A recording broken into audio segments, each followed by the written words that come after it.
All right. Hi, everyone. We are recording. We've got a research talk by one of Protocol Lab's independent researchers, Michael Hammersley, on his work with regard to a decentralized energy grid. So I'll let you take it away, Michael. Absolutely. I'm Michael. Thanks very much for joining, everybody. Thank you for introducing me, Jonathan. I've been working on the decentralized energy project that Protocol Labs is doing uh, I've been on there somewhere between about 5 months and a year and a bit, depending on how you look at things. But I've been joining Alan Ransil, who's been working on this for even longer than I have on that front. And this is drawing a lot on his work, though I will be doing the bulk of the presentation at the moment. Please chime in with any immediate questions. I'm going to be starting from like a pretty base level of like, what is the grid? I'm excited to see so many folks here to chat. All right, jump into it. Okay, so we're going to talk about decentralized energy as a quick story in 5 acts. We'll go over briefly sort of like what the grid is in the United States. We'll talk about one of Red's ways of thinking about the grid, which is a 5-layer framework. We'll go briefly into what is transactive energy and what the hell laminar coordination framework means when you're trying to set something up in that framework. And then we're going to talk about Voltron, which is a lot of what I'm focusing on at the moment. So this talk is going to be presenting largely research direction as opposed to any published results. We're going to be talking about or building on this work to publish stuff in the next few months is the hope. All right, and I'm not going to be doing a good job of looking at the chat, so if anybody has questions, please do just chime in. All right. So quick background on the grid for those of you who are not familiar with it. The U.S. Power plants, because at this point a lot of people are doing things like installing their own solar panels on their home that doesn't get tracked. But everything else gets tracked by the Energy Information Administration. And so these larger utility scale power plants produce 4 trillion kilowatt hours per year. That is 4 petawatt hours per year. It's absolutely massive. It's concentrated largely on the East Coast, but is of course spread throughout everywhere.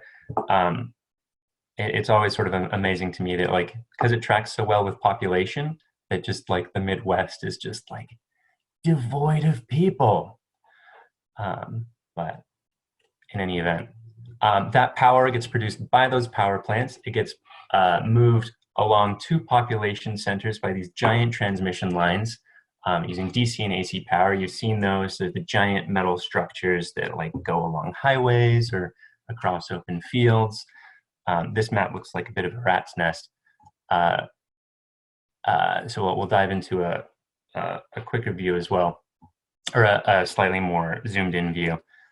Those transmission lines then go to about 55,000 substations, which are what step down the power from that super high voltage of like tens or hundreds of thousands of kilovolts down to 120 or 240 for like factory or home usage. So if we look at those a little bit more closely, I'm in Los Angeles, so I've focused on the LA area. This is about the scale of what's going on in a city. So Los Angeles to Long Beach is about 15 miles, and that'll sort of give you a sense of like what the transmission line's actual density is on the ground. All of this data is comes straight from the Homeland Security Department publishes all the locations of transmission lines and substations, which is a little curious to me. But this is where all the substations are around LA as well. So there are a couple hundred in here. And this is what will power like entire neighborhoods, basically. So if we look at it on a sort of schematic, we have generating stations. Those are those power plants. They step up to these transmission lines, and then the step down transformers at the substations go to your factories and your homes. So in the US, there are about 10,000 power plants. There are, again, like 55, 60,000 substations, and like on the order of 10 to the 8th, that's 100 million like buildings, so like end customers. And so a lot about what the grid is doing is this transition from, you have the generation and transmission network being like fairly smart with, order of magnitude 10 to the 4th, 10 to the 5th decision-making nodes, moving to like 100 million decision-making nodes as buildings become more smart, basically. There's also an enormous patchwork of regulations making everything very complicated. States started out being responsible for getting power to their citizens. They around the time of the Great Depression and just afterwards, the first Great Depression, if we're going to get morbid about current state of things, the federal government started playing a much greater role in regulating the electricity system. So you've got cities, you've got rural cooperatives, you've got federal power marketing administrations, and you've got investor-owned utilities that are actually providing power to people. So like the Los Angeles Department of Water and Power is its own municipal utility. PG&E, or Southern California Edison, is an investor-owned utility. That's like something you can buy stock in. Each of those are run by a technical organization that makes sure all the power is balanced between these different regions. These are getting regulated not only at that local level, but by the state for things like renewable energy portfolios, which say, all right, you need to have 20% of the state's energy be from renewable power by some time. And then you have the technical authorities, the National Energy Regulatory Commission, and then the federal regulatory authorities, the Federal Energy Regulatory Commission. And these are wildly different a lot of the time and make things generally complicated. So you've got like the physical grid of actually delivering power is tricky, and then the regulatory environment, setting prices, governing these monopolies is also a little tricky. Any questions on what's going on in the grid at the moment? All right, move right along. So that was Act 1. This is Act 2, which is the 5-layer framework that has been expanding in size to a 6-module framework that Red or Alan developed in 2019. I think that's right, Red. Chime in if I got, no, 2018. Chime in if I got that terribly wrong. Something like that. Okay. And the idea is basically how can we think about the grid in a way that keeps it sort of future-proof? Like, what are its core functions? And so you've got the physical grid itself and representing what the physical grid is actually doing. So how much power is flowing through any transmission line or distribution line. This is where it gets a little flexible. Who's generating and what direction power is flowing, because it's going to be different with like solar panels, for example. Then you have the financial and economic piece of the grid. How do you optimize this limited resource for people's best use, and how do you effectively, we've chosen like money to do a lot of that. So when you're doing that, how do you actually track the transactions that help sort of sustain that system? And then you have a lot of the social piece. So regulation is, how do you ensure that power is reliable, the power grid is robust, that it's like at least reasonably progressive, and like charging reasonable amounts for power, especially because putting wires down is sort of a natural monopoly. And then you have this auditing and record keeping thing, so that you can like build trust in the system and know if it breaks, how you can improve it for the future. There's also this element that's the communications part, which is sort of like the brains or nervous system of the grid, which exists at the moment in a fashion at the transmission level that's communicating information and price signals one way or the other, or multiple directions in order to actually sort of run itself on that front. Any questions on this way of thinking about how the grid runs? All right. Yeah, quick question. Is like the vertical and horizontal axis, do they mean anything in the context of this diagram? No, but the placement does in terms of how these different things interact. So if we consider each of these like modules as having interactions, I'm going to skip right to the end here. For example, like here's the sort of information that needs to flow between these different modules for like state estimation. So communications network is going to be able to deliver information about what the grid is doing to this sort of estimator. So that program has a sense of like what's actually going on. It's going to deliver information to an optimizing module that will say, okay, here's what happens if we're going to make this tweak to the grid. It's also going to measure power flows so that a transaction module knows like how much to bill.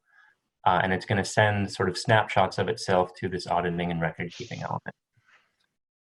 So, and Red's done a fantastic job of defining sort of all the information that does go from each module to the other. And that's sort of what that XY mapping kind of looks like. Does that answer your question? Yeah, perfect. Thanks. And yeah, the interfaces do matter, and we wrote a specification for this in TLA Plus and have been formally verifying it, and are gonna submit a paper on that this week. So if you have more questions on that, we have more to say. I will not be getting into the nitty gritty of the TLA Plus portion at this time, though. So you may be thinking, the energy grid, why does Protocol Labs care? It doesn't seem super related to like networks, but the mission statement of Protocol Labs research in supporting the general statement of Protocol Labs of like improving network technologies is that Protocol Labs research explores the future of decentralization and examines the infrastructure limiting what you can do with technology. And the grid is a fascinating example of something that is currently decentralizing and is currently limited by technology. So there's, at least on the face of it, and we'll find that continues to be the case, there is this sort of nice analogy of helping this transition with distributed and decentralized software experts to like make that a little bit smoother. So what this is showing is sort of two states of the grid. On the left, we have a lot of vertically integrated utilities, each of which have their own local monopoly. This was the result of individual power companies like building the grid up to start with. So you'd have utility one in a city, have its own generation, transmission, distribution, and retail. And you'd have a utility in a second city, have it also its own generation, transmission, distribution, and retail of electricity. Starting in about the late 1970s, there was this push for deregulation, and utilities were encouraged to sort of get rid of their generating assets so that the only monopolies would be actual like physical wires, because that's like the smallest natural monopoly that you can have. And so you had the development of people who would literally own just a power plant and sell power to the grid. That's these independent power producers. And that process has been moving along since the passage of that regulatory act called PURPA in 1978, and has been continuing today. People may remember that there's been a push to deregulate retail energy. One of California's prior crises was the deregulation of the electricity industry at the turn of the century, which went very poorly and sort of stopped retail deregulation. And that difficulty is one of the sort of one of the examples of how it's limited by technology. Although the regulation and setup of that market was also a disaster. We won't get into that for right now. But this process is happening. Distribution is currently sort of that next step of where where the decentralization is continuing to accelerate.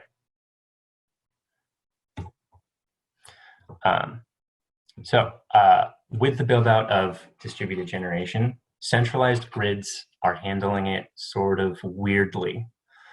Net metering is the phenomenon where, if my power company charges me 10 cents a kilowatt hour and I make my own electricity with a solar panel, I can sell that electricity back to the grid at 10 cents per kilowatt hour, which is makes sense as a subsidy, but as a market for electricity, really represents a market failure. There's not a real reason to directly link the price of the electricity I produce, having bought a solar panel, to how much the grid buys its energy for having its entire infrastructure.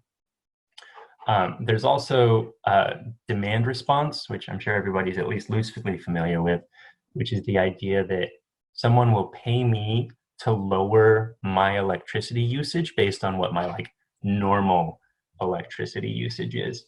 And I really don't have any other way of thinking about this beyond it being protection money. Sort of it'd be a shame if I kept using power right now and getting paid to stop that. So it is a weird way to set up a market. Separately, centralized grids have these dangerous choke points. The Wall Street Journal reported on a study that a federal agency did that found that you could take out 9 particular substations for a nationwide blackout. And PG&E's high voltage transmission lines, which are a natural consequence of when you have centralized generation, were starting one fire every day for a few years, only a couple of which ended up absolutely massive. I had not heard that before. Over what period was that? That's nuts. That was 1,500 fires in 6 years. That's insane. So yeah, it's when you that's it's not really surprising that a couple of them have ended up big at this point, but yeah. Okay, so that's another part. So, and this gets us to sort of how do you actually optimize the grid then, given the increasing distribution or increasing generation of electricity in a sort of distributed fashion. And you can think about it in terms of optimizing over 2 areas. And that's where decisions are made and how communication is flowing. So if I'm a utility and I'm making decisions centrally, and I'm saying, and I'm giving signals, but only one direction, then that's sort of top-down switching, where I have my substation and I can turn switches on and off, and when there's not enough power, I can have rolling blackouts, basically. There's also a setup of one-way communication, top-down, but letting people make their own decisions locally, or letting systems make their own decisions locally. And that's a sense of, if there's not very much power, the utility, say, all right, I'm going to increase the price a lot. You get to decide if you're going to pay that price or you're going to lower your usage. It gets more interesting again if you have 2-way communications. So if I'm a utility and I'm getting information about everybody's demand, and all of that information is coming to me, then I can say, all right, here's everybody's demand, more or less, and here's the optimal power flow, so that as a system we can save money without putting too much stress on any one transmission line. And that's this sort of lower right in the Punnett square of centralized optimization. You can also have 2-way communications where you're making decisions locally. So, and that's really this concept of transactive energy. And that's really the sort of the dream of, if I have excess solar power, I can sell directly to my neighbor. And the utilities maybe providing some of the platform for that, but isn't actually in the loop quite as much. Any questions on sort of these different setups of communications and control? All right. So transactive energy sounds like the coolest one.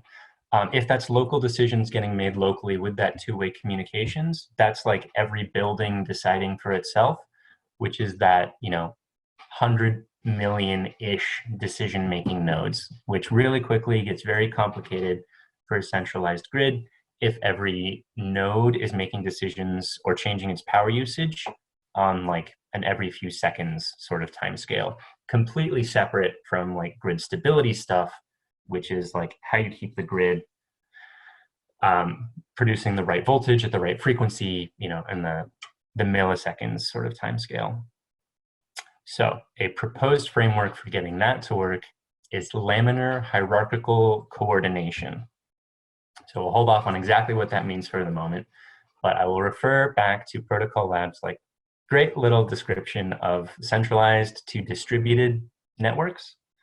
On the left, we have a very centralized network. You can think of this as having sort of a utility in the middle and individual loads with power demand on the outside.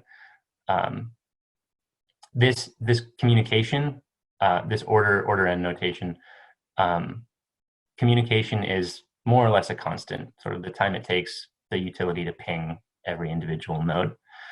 On the opposite end, you have distributed, entirely distributed, where each actor is more or less equivalent and talking to each other. And depending on how many nodes any given nodes talks to, that can be order n log n up to, if every node is talking to every other node, order n squared, which computationally becomes pretty intractable pretty quickly.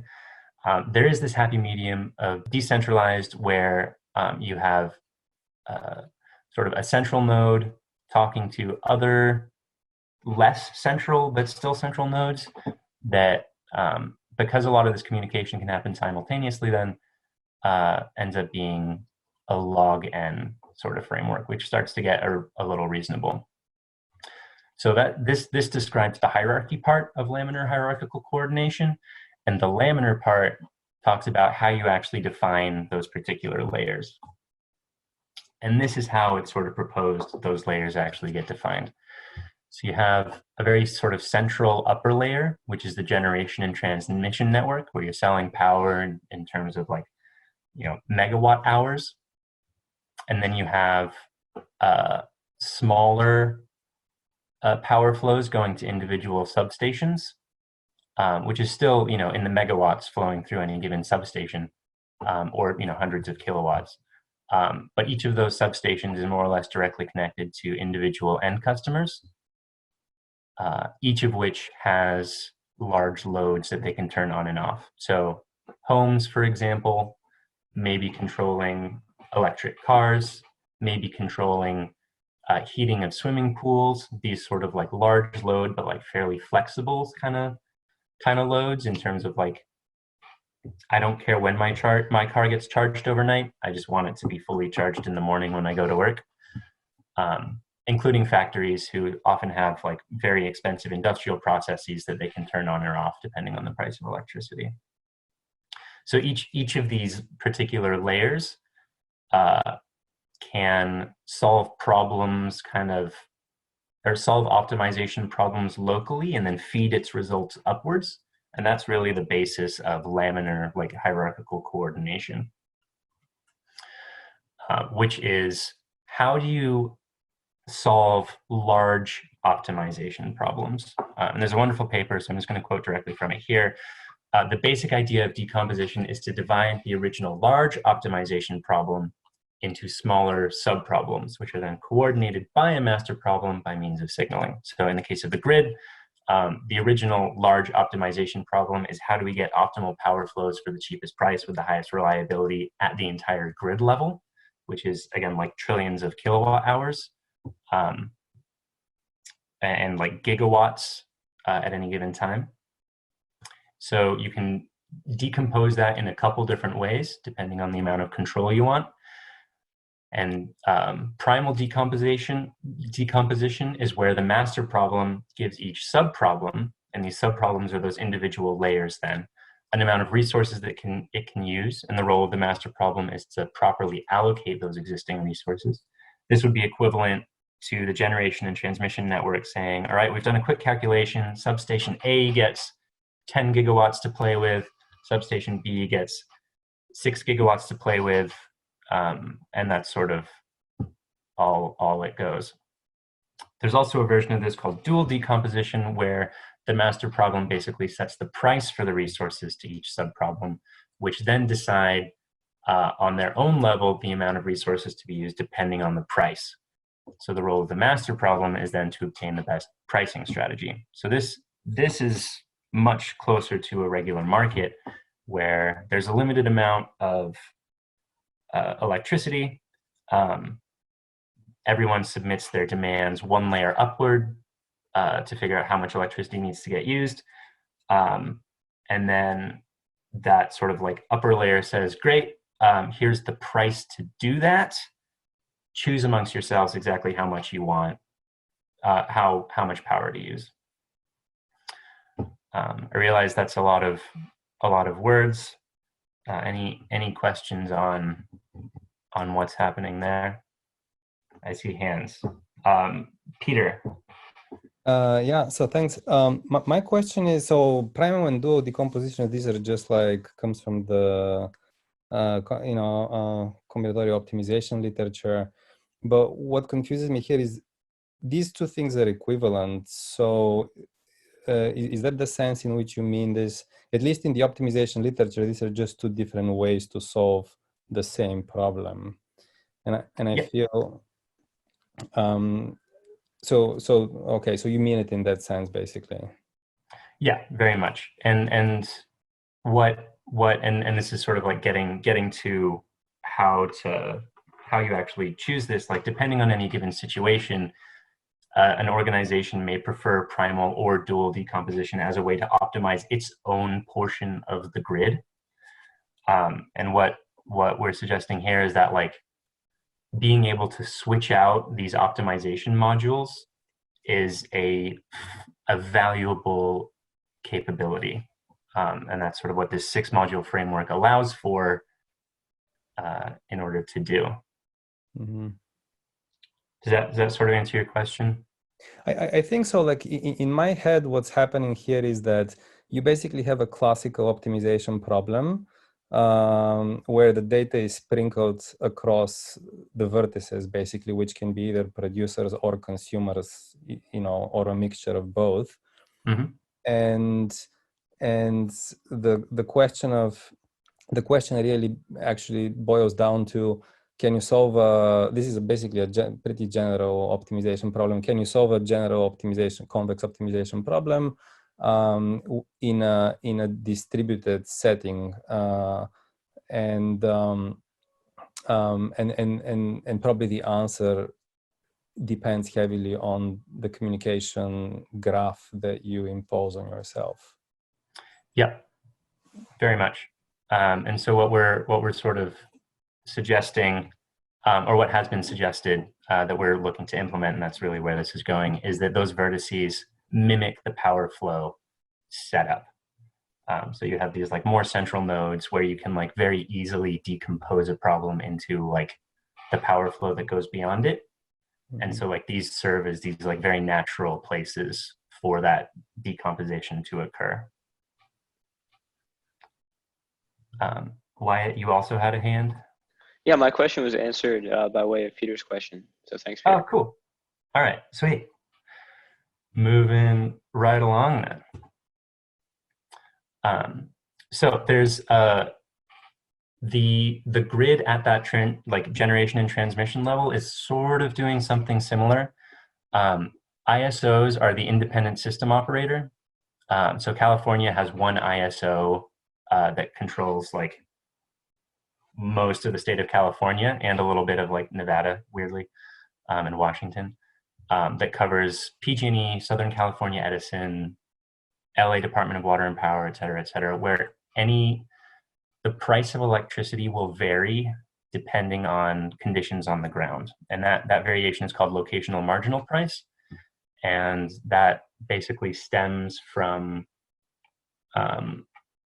how it's a way for wholesale electrical energy prices to reflect the value of that energy, accounting for the patterns of load generation and the physical limits of the transmission system. So of course, if there's not as much power, but there's more demand, the price will go up. But also, if all of that power is getting produced by solar power out in the desert, and there's a single transmission line that runs through here, you'll quickly exceed the power transmission capabilities of that transmission line.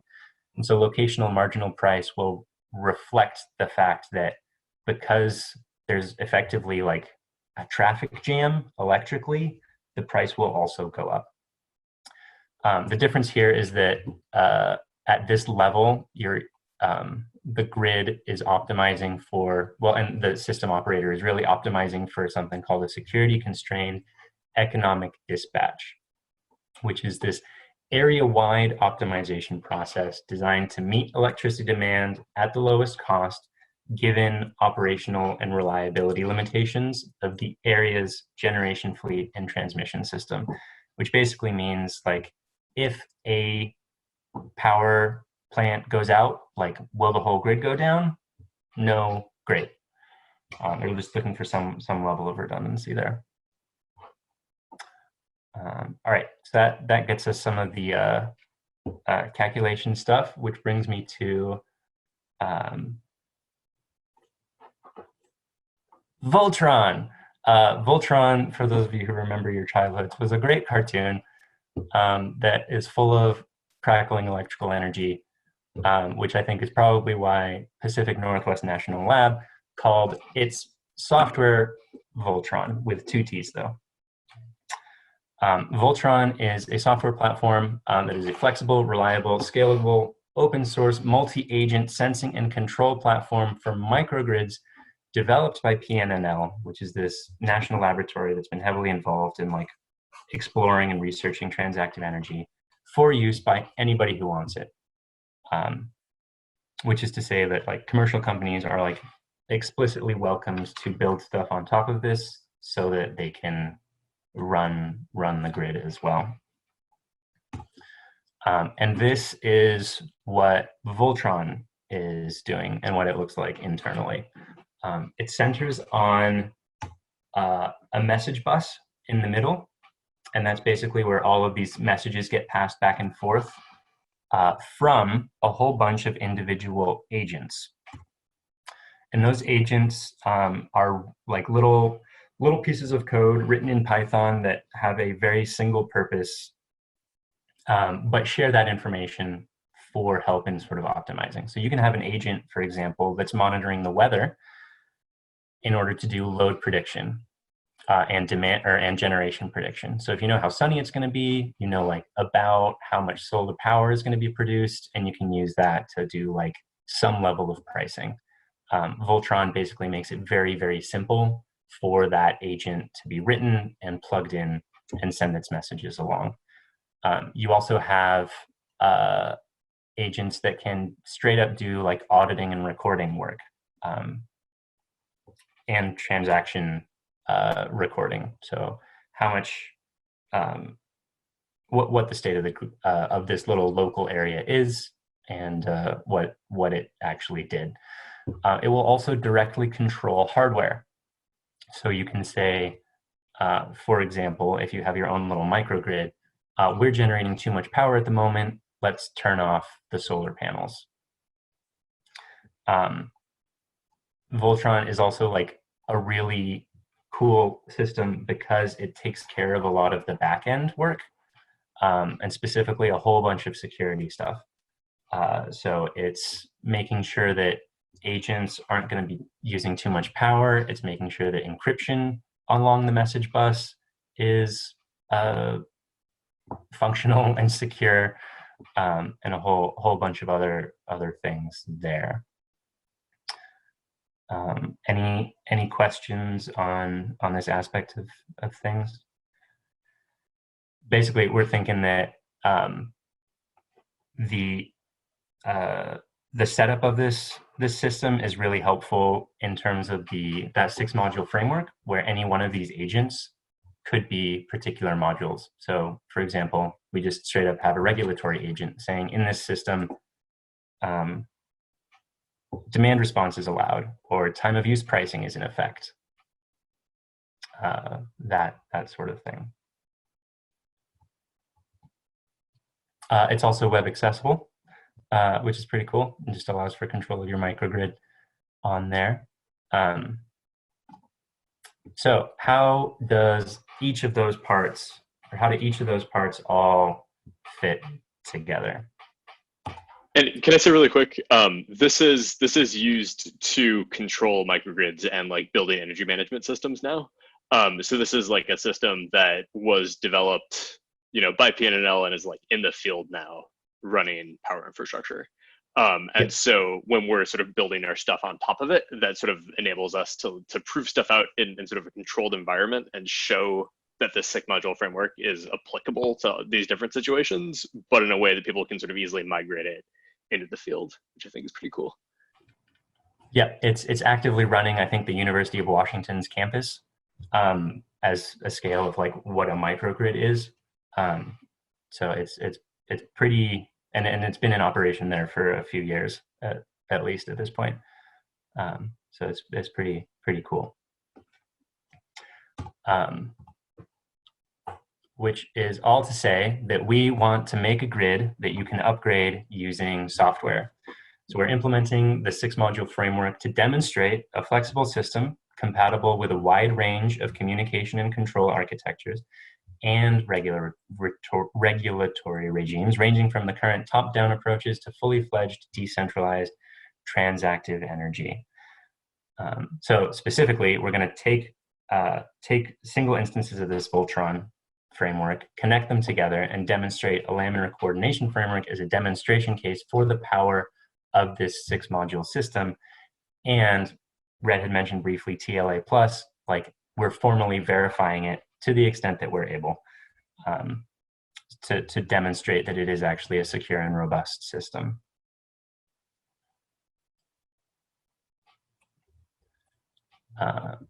And so I do not have a Voltron demo for you, but here's a quick snapshot of some of the code that I've been writing to get this framework actually working. So it's all written in Linux using Python.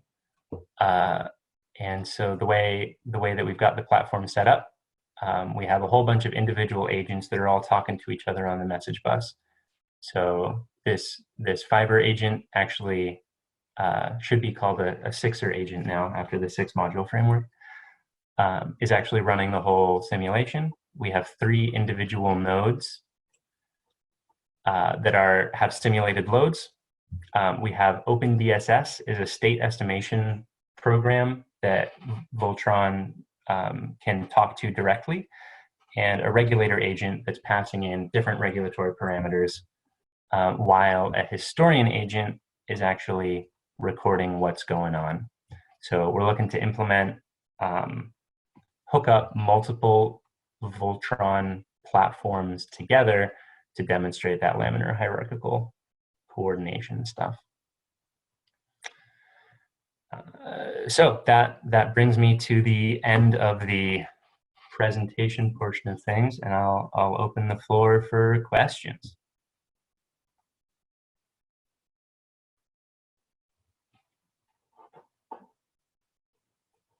Yep, Wyatt.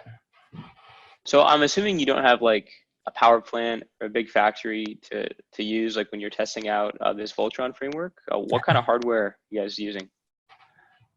So as far as like what stuff is written on, or how we're actually going to test it in like the real world?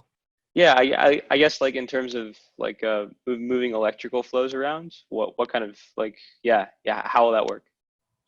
Yeah, I think we want to demonstrate it sort of conceptually first before trying to actually do power flows. Red, I know you've been talking to a company that does like small scale power setups, like representing small microgrids using like mini generators and electric cars and stuff. Yeah, there's a. Oh, yeah.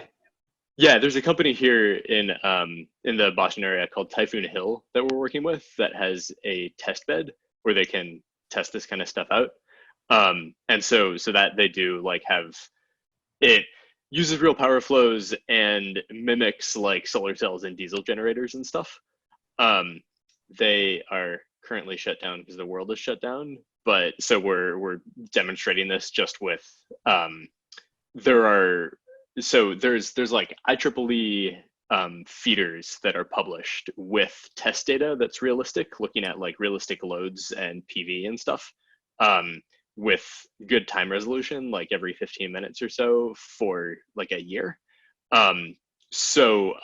We are initially testing this just using that, and sort of demonstrating how it would work and publishing that, but hoping to also do this test bed. Got it. Thanks. Yep, Peter. So you mentioned that you're using TLA Plus to prove security of this system, but what exactly are you proving? Like, what's the definition of security in this project? Right, Red. I'll let you tackle that question.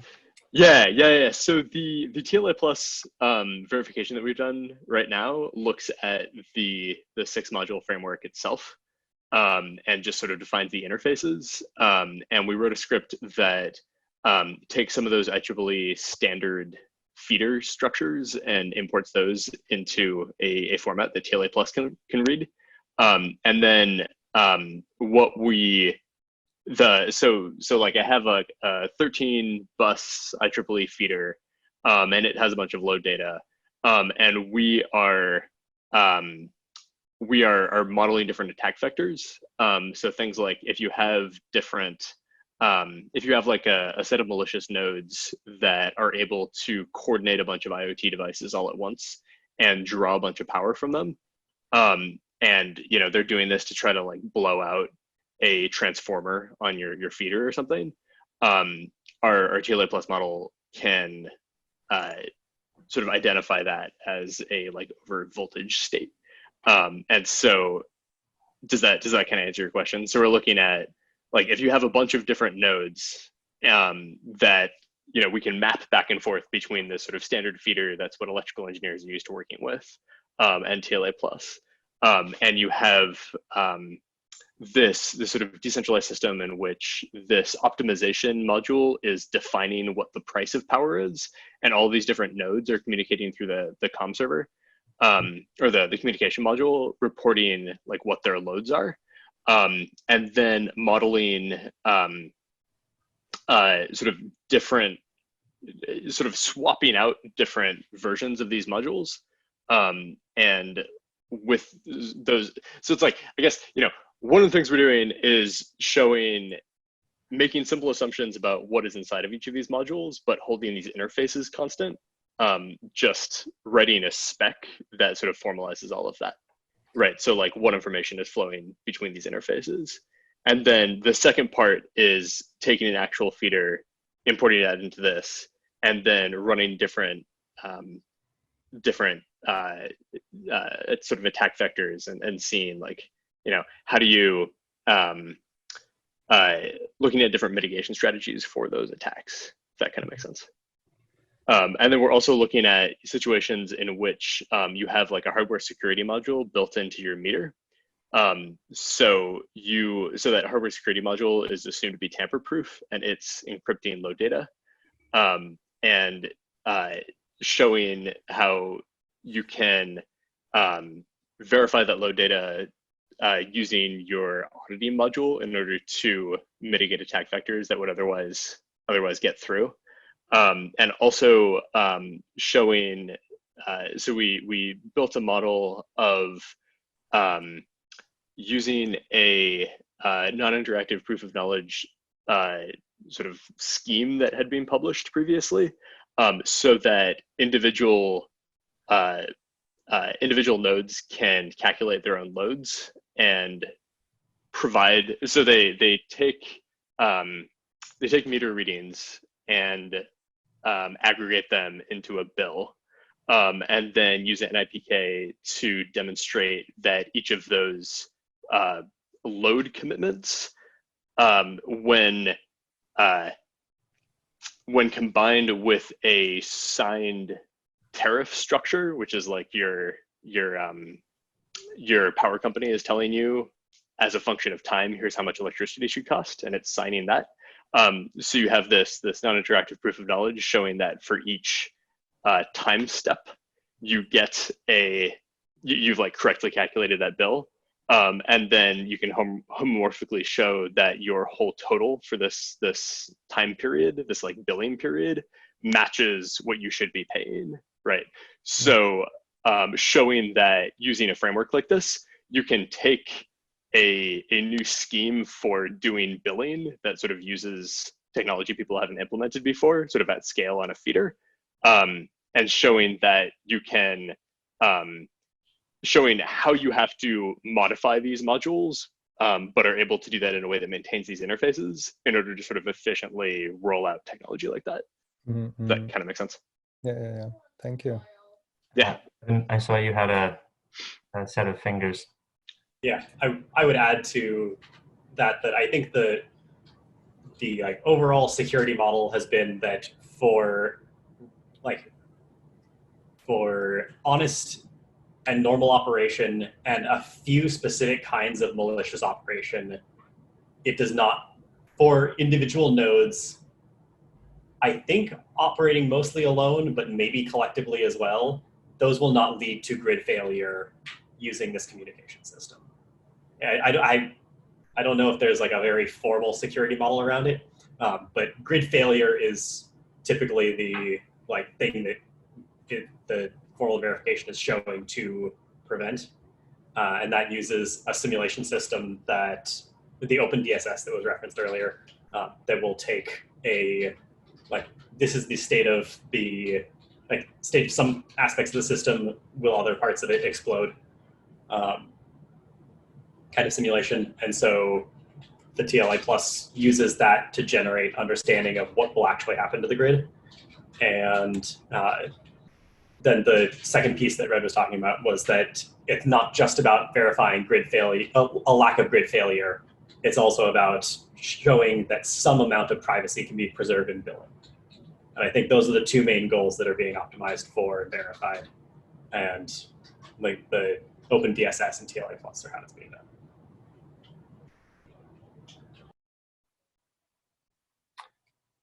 All right, any other questions? Jonathan, you're sitting at a very particular location where your screen was reflected in only one lens of your glasses. It's very cyborg, it's very cool. I have one question. Perhaps this is like now that I watched the entire presentation, maybe it's not directly on your line of work, but probably you will be able to answer. And maybe it's not even a valid question, which is like, so there is this like energy market that apparently is like one of the most sophisticated markets in the world to like sell and buy power. If we were to have a way to store like enough power that is already deployed in the grid to serve like from the low point to the peak to the surges, would the market still need to exist? Would it be just like a question of like filling the tanks? Yeah, you'd still need that market. The way those are set up are, gosh, you're right. It's a very complicated grid. Most power actually gets traded in a long-term fashion through contracts outside of sort of the actual market. So what a lot of power plants are doing are sort of combined solar and storage, so that they can charge up their batteries in the day and then sell load or sell energy when demand is highest in the evening time. Mm-hmm. And so the markets would still need to exist even if everybody had that particular setup, because not like, well, even if every power plant had that setup, because not every individual user is going to be a self-sufficient energy provider. Like you won't have every home has all of this excess storage capacity for those few days when they're using a lot more power. It becomes much cheaper to like spread that reserve around. And if you spread that reserve around, then you need that market to exist. You could absolutely have everybody have fully charged batteries all of the time, and it's just like in individual homes, and it's not a great use of resources at that point, because you have to plan for the highest load usage. Gotcha. Okay. Yeah, and there's a lot of detail that goes into sort of answering a question like that. That's based on the assumptions that you make about sort of this future in which you have storage at different timescales that's sort of sufficient for something, right? One of the big points is that there is a lot of variation in sort of region to region in how these markets work right now. So it's not like there's only one way that they work and everyone sort of agrees with that. And especially there's a huge amount of variation in the way that they balance sort of these long-term and short-term contracts. So like definitely you would still need markets, but they would need to change quite a bit. And so you're seeing this in situations where you like get negative electricity pricing because all these solar cells are producing huge amounts of energy, you know, at the same time right now. And like how these different markets deal with those prices is a big sort of question that different people are trying to resolve in different ways. And that's what we're trying to do here, is really show that there is this way of conceiving of how you build these power systems at sort of a higher level than people are used to working with them. Sort of electrical engineers are used to, you know, saying, okay, we have this physical infrastructure and we have this particular type of market. And so how do we develop this sort of set of optimizations that mediates in between those, this sort of security constrained economic dispatch concept?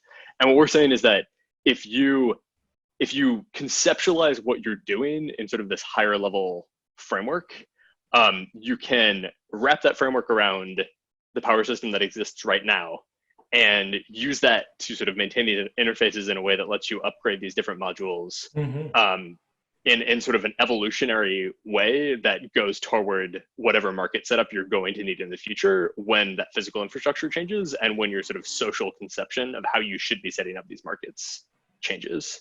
And so there's this sort of direct analogy between what we're doing in something like software-defined networking, in which what we're saying is, you know, don't start with what the hardware can do and make all of your assumptions based on that, right? Like start with this sort of higher level conception and sort of true each individual piece within that to like get from where you're starting to where you want to go. Gotcha. Thank you.